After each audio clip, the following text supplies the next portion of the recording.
அதிசயங்கள் செய்கிறவர் நம் அருகில் இருக்கிறார். அற்புதங்கள் செய்கிறவர் என்றும் நமக்குள் வசிக்கிறார்.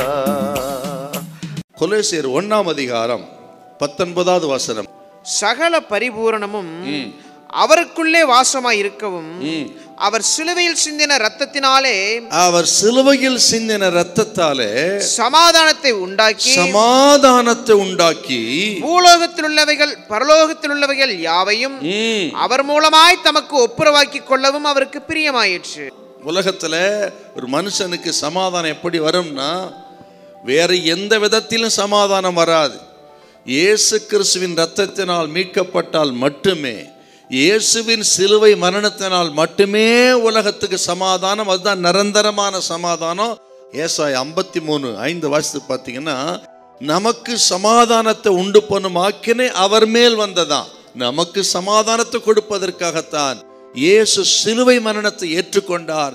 அந்த சிலுவை மரணத்துக்கு பிறகுதான் நமக்கு சமாதானம் வருகிறது. அந்த சிலுவை மரணத்தினால மீட்கப்படுகிற, இரத்தத்தால் கழுவப்படுகிற, ரட்சிக்கப்பட்ட தேவ மக்களுக்கு அந்த சமாதானத்தை கர்த்தர் கொடுக்கிறார். ஆக சமாதானங்கிறது இயேசு கிறிஸ்துவினால் மட்டும்தான் உலகத்தில் நமக்கு உண்டாகும்.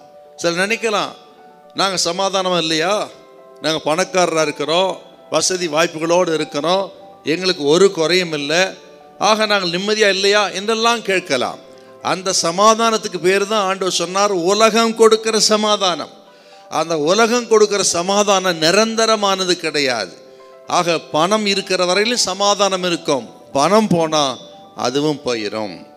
பதவி இருக்கிற வரையில தான் சமாதானம் இருக்கும், பதவி போச்சுன்னா சமாதானம் கூடவே போயிடும். அதுக்கு பேர் தான் உலகம் கொடுக்கிற சமாதானம். ஆனால் இயேசு கொடுக்கிற சமாதானம் நிரந்தரமானது.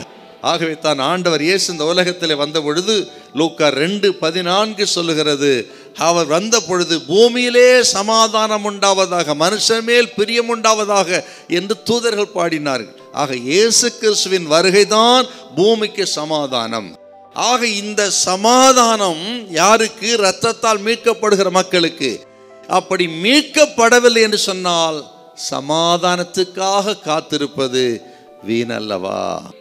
பணக்காரனா இருக்கலாம், எல்லா வசதி இருந்தான், ஆக இயேசு இல்லைன்னா அந்த வீடு, அந்த மனிதர்கள் கொந்தளிக்கும் ஜலத்தை போல் இருப்பார். ஒரு காலத்துல நாமெல்லாம் அப்படி இருந்தோம். இன்றைக்கு இயேசுவின் இரத்தத்தால் நாம் மீட்கப்பட்டு இன்றைக்கு திவ்ய சமாதானத்தை பெற்ற மக்களா இருக்கிறோம். பணம் இருக்கிறதோ இல்லை, ஆனால் தேவ சமாதானம் இருக்கிறது, சந்தோஷம் இருக்கிறது, நிம்மதி இருக்கிறது என்று சொன்னால் இயேசு கிறிஸ்துவின் சிலுவை மரணத்தினால மீட்கப்பட்ட நீங்கள் நான் எத்தனை பாக்கியவான்கள், எத்தனை பாக்கியவதிகள். நம்மை பூரணப்படுத்தி சமாதானம் உள்ள மக்களை வைத்திருக்கிறார். ஹல்லேலூயா, ஹல்லேலூயா.